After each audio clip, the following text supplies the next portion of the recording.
Dave with Dignity Dave with in Dignity? Chicago. Hey, how are you, Dave? Yeah, doing all right. How you doing, man? I'm doing good. Sweet. Um, hey, I was listening to this interview. I thought it was pretty good, but you know, I just wanted to call in because I think I hear this a lot on white dudes on the left talking about economics versus identity or whatever. I just don't think they do it that well. I mean, there's a narrative. There's a narrative on the right that I've heard from relatives, right wing relatives who are foxy.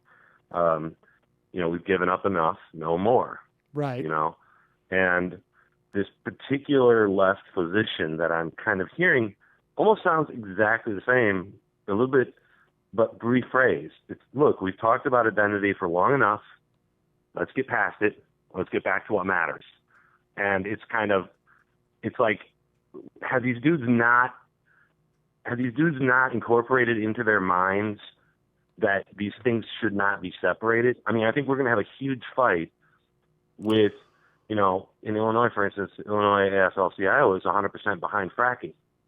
Well, we need to talk amongst ourselves about this stuff, and we have important things, to fight about, within this, identity versus class versus the environment kind of thing. But I mean, haven't we had enough time to integrate these things, incorporate these things into a coherent analysis without shooting each other? Like Well, different parts of the left, just I don't. you know. I didn't take. Yeah. Well, yeah. I don't think. I don't think Reed is. I don't think he's. I don't know that he's saying that. I think he's saying that identity politics should not be, and I think he made the point. He's an African American himself. I mean, I think he certainly appreciates the implications of the social movements, and but I think during his interview with with Bill Moyers, he was talking about, I think, a student he had. I think it was an African American woman who saw the civil rights movement as, allowing for her to get a job on Wall Street, essentially. And, I'm paraphrasing. And I think he sees.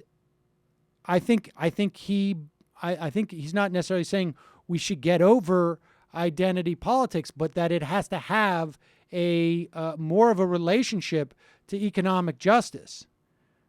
I mean, I think that's the point. Right. That he's making. I guess that's what you point out. Like I had never seen a photo of him or anything, so it's a perfect example of it's not that he's wrong. And I really wish he had gone on a little bit more about the Alinsky thing, because I want to hear more about that, what he thinks. But it's not that he's wrong. It's just that it doesn't feel like we have a very good way of talking about this. Maybe it's because of the audience that he's speaking to. Maybe he's trying to pre-chew some of this stuff for people. But it just doesn't feel like there's a clear kind of I mean. Look, I think. Listen, I think. I will say this: that I think you're right.